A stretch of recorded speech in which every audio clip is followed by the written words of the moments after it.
La recherche de mesures manquantes dans les solides. Donc, on va trouver les mesures manquantes de chacun des solides. Donc, on a deux exemples, un dans le cylindre, puis ensuite, on va en faire un dans la pyramide.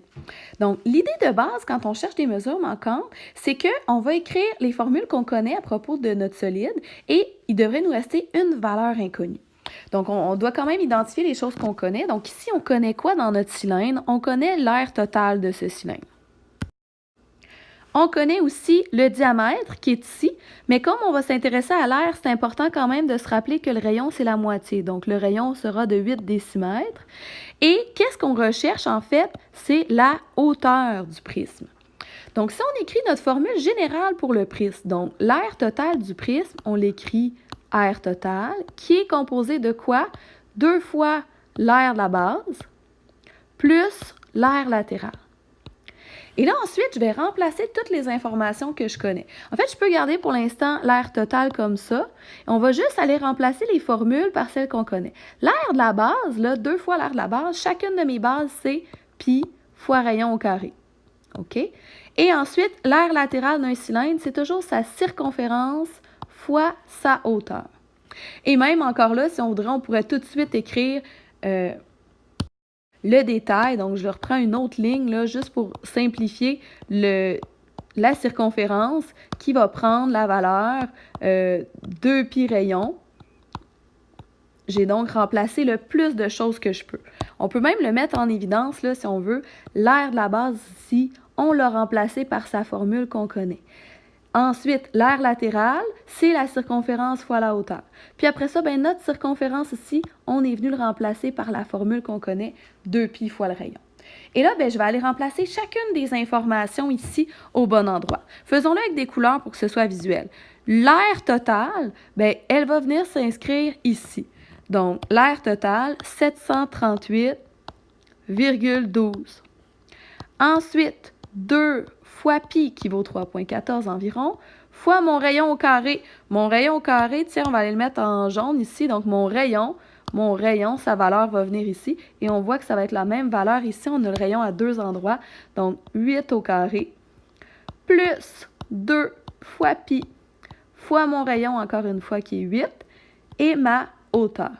Donc, regardons ce qu'on a ici, là, ce qu'on vient d'écrire en réalité. Là, on a une grande formule, mais il y a une seule valeur qu'on ne connaît pas, c'est la lettre H. C'est comme notre X dans cette situation.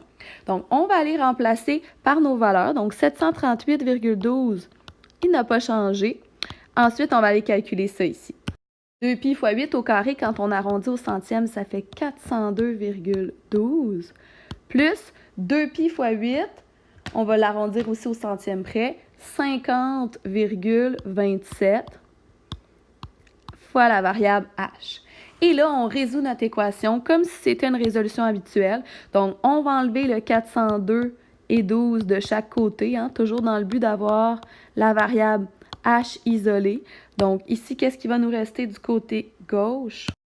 336 est égal à 50,27 fois la variable h.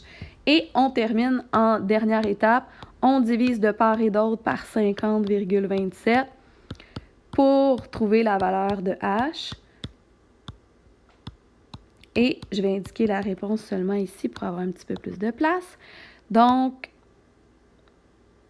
notre solution h est d'environ 6,68 et l'unité de mesure, c'est en décimètres parce qu'on travaillait avec des décimètres.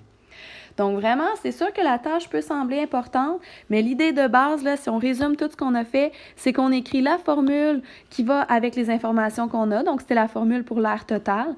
Ensuite, qu'est-ce qu'on a fait? On a remplacé chacune des valeurs qu'on avait dans nos formules et il nous restait une seule inconnue, finalement, qui était la valeur manquante, la valeur de H, la hauteur du cylindre.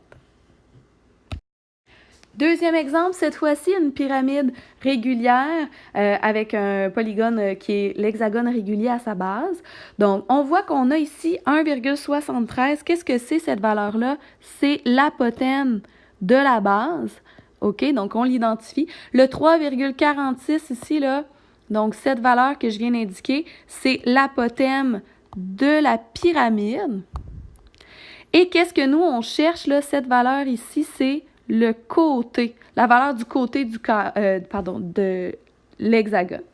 Et qu'est-ce qu'on connaît? On connaît l'aire totale, ici, qui est indiqué par 31,15 mètres carrés.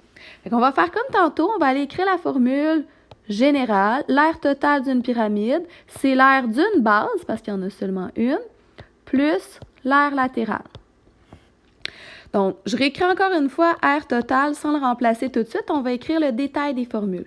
L'aire de la base, comme c'est un polygone régulier, ce sera la formule du polygone régulier, périmètre fois apothème de la base, sur 2. Plus l'aire latérale, donc plus le périmètre, fois l'apothème de la pyramide, cette fois-ci, sur 2. Donc, là, je vais pouvoir aller remplacer toutes mes informations. On peut refaire comme tantôt avec des petites couleurs. Donc, l'aire totale, tantôt, on l'avait pris en vert. Donc, l'aire totale ici, il vient prendre cette valeur, donc 31,15. Ensuite, on voit qu'on ne connaîtra pas le périmètre de notre polygone. C'est normal, on ne sait pas c'est quoi la mesure d'un côté. Donc, la variable P, qui va être notre inconnu, notre X ici. L'apothème de la base, par contre, ça, on le connaît. Donc, il est ici, là, l'apothème de la base. On peut l'indiquer avec le petit crochet jaune que je viens de faire. Donc, lui, on va le remplacer par 1,73. Et tout ça, c'était divisé par 2. Plus le périmètre. L'apothème de notre pyramide, on va aller le chercher, il est ici. Donc, l'apothème de la pyramide, on va le remplacer à cet endroit par 3,46. Et on se retrouve encore une fois avec une équation, une seule inconnue, la lettre P, qu'on cherche à isoler. Donc, priorité d'opération, on va simplifier nos expressions algébriques qui sont du côté droit. Donc, 31,15, on n'y touche pas pour l'instant. Ensuite, 1,73 divisé par 2, je peux simplifier ça. Et je remets toujours le coefficient en avant. Donc, 0,865P. Donc, ils ont seulement été inversés d'ordre parce que c'est commutatif la multiplication. Même chose ici pour 3,46 divisé par 2. Donc, ça donne 1,73P. Ah, là, c'est plus facile de mettre nos termes semblables ensemble, hein, parce que ça ici, ce sont des termes semblables. Je peux les additionner ensemble et les regrouper. Donc, 31,15, on n'y a toujours pas touché.